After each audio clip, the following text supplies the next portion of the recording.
I want a completely different life. Almost everything different. So tell me, do you spend a lot of time thinking about being in other places? No.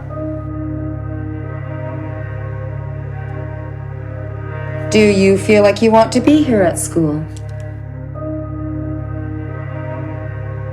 Have you had any extreme mood shifts, or have you quit any of your commitments or activities?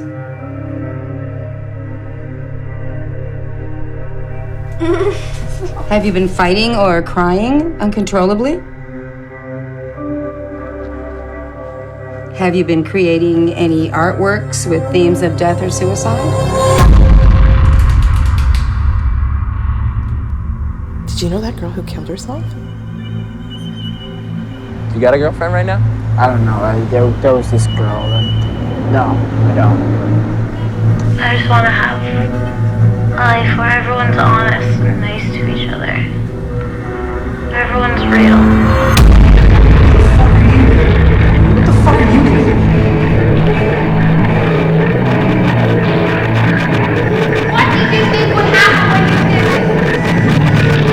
You got friends? You got girlfriend?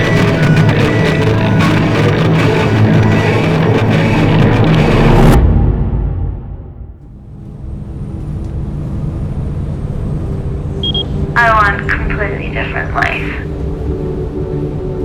Almost everything different.